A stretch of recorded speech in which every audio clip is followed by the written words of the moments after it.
दोस्तों नमस्कार, स्वागत है हमारे चैनल पर। आज हम मौजूद हैं उत्तर प्रदेश की इत्र की नगरी कन्नौज में। आप जानते ही होंगे उत्तर प्रदेश के विधानसभा चुनाव के समय इसी इत्र पर खूब आरोप और प्रत्यारोप हुए, भ्रष्टाचार का आरोप भी लगा, खूब राजनीति भी हुई। आज हम जब इत्र की नगरी कन्नौज में मौजूद हैं तो कन्नौज का मुख्य व्यापार, मुख्य रोजगार देने वाला इत्र, इसके बारे में हम बात करेंगे। कन्नौज की मशहूर दुकान गौरी सुगंध के ओनर से बात करते हैं और समझते हैं इत्र के बारे में। आइए चलते हैं उनसे बात करने। बात करते हैं। आप सबसे पहले अपने स्टार्टअप के बारे में बताइए कि आपने इसी बिजनेस को क्यों चुना, आप किसी और फील्ड में क्यों नहीं जाना चाहते, इसी बिजनेस को आपने क्यों चुना?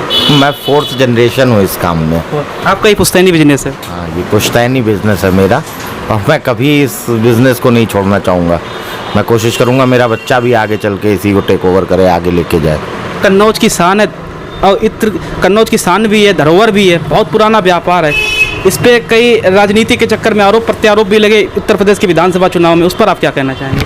उससे कोई लेना देना नहीं है, चुनाव से, राजनीति से, इत्र के काम का कोई लेना देना नहीं। भ्रष्टाचार के आरोप भी लगाए गए कि यहाँ इत्र कन्नौज का इस पे भ्रष्टाचार भी होता है, इस पे कुछ आपका? नहीं, ये तो देखिए चुनाव था और चुनाव के समय में थोड़ा मीडिया ने भी मिर्च मसाले लगा के बातें करी और जिसको जैसा जो फ़ायदा समझ में आया वो उसने उस तरीके की बातें करी। उस पैसे का भी कोई चुनाव के पैसे से लेना देना नहीं था, जो मिला था। जो रेडें भी हुई थी उनका भी चुनाव से कोई लेना देना नहीं था, वो जायज़ रेडें थी।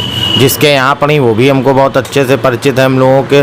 तो उसका देखिए चुनाव से और राजनीति से इत्र का कोई भी लेना देना कनेक्शन नहीं है, क्योंकि इत्र एक ऐसा काम है, इसकी हमें मार्केट की ऐड नहीं करना होता। इसका हमें कोई भी इसका प्रचार प्रसार कुछ नहीं करना होता। ये आदिकाल से काम चलता चला आ रहा है। दिन पर दिन इसका अपने प्रोडक्ट के ऊपर क्वालिटी पे मेन अच्छा होना चाहिए, अपने आप आपका माल बिकता रहेगा। मौजूद है तो इत्र के बारे में ही बात करते हैं।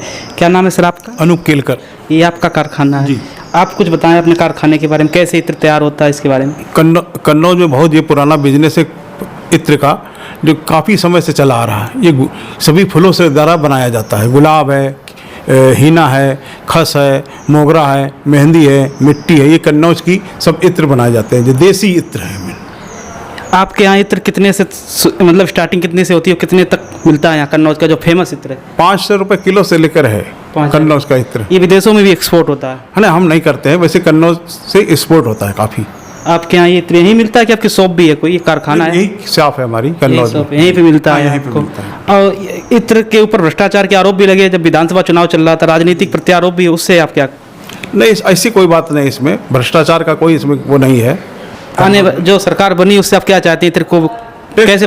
जीएसटी कम हो जाए इसमें। जीएसटी बहुत है, पहले 5% था, अब 18% है। गुलकंद में 0% था, रोज वाटर में 0% था, अब 18% है। काफ़ी ज़्यादा है जीएसटी, इसको बिल्कुल 5% में लाया जाए। कन्नौज सदर से विधायक बने असीम अरोड़, उनसे आपको क्या उम्मीदें हैं? अब उनसे तो यही उम्मीद करते हैं कि वो जीएसटी में कुछ बदलाव लाएं, कम करें।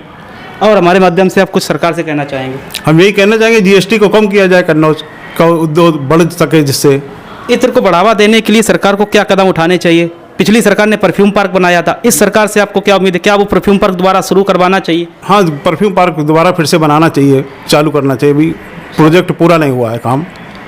अभी हमने कन्नौज के इत्र के व्यापारियों की बात सुनाई कि इत्र कैसे बनता है और वो कैसे एक्सपोर्ट करते हैं। आज आपको ये बताएंगे कि इत्र तैयार करने के लिए जो फूल हैं वो कन्नौज में ही उगाए जाते हैं। आप लोग सोच रहे होंगे ये फूल दिल्ली, आगरा, नोएडा वगैरह से मंगवाए जाते होंगे, ऐसा नहीं है। कन्नौज में ही ये फूल उगाए जाते हैं। इत्र व्यापारी हैं, वो खेतों में इन फूलों को उगाते हैं। अभी हम एक बाग में मौजूद हैं, ये बाग गुलाब के फूलों का है।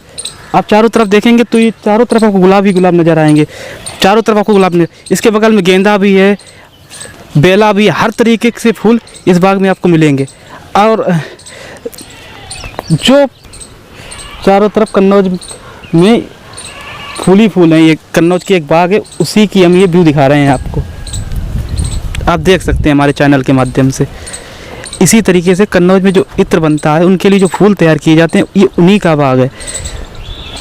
आप सोच रहे होंगे कि जो घरों में साधारण फूल उगाए जाते होंगे ये वही हैं, ऐसा आप सोच रहे हैं तो गलत हैं, क्योंकि ये ऐसे फूल नहीं है।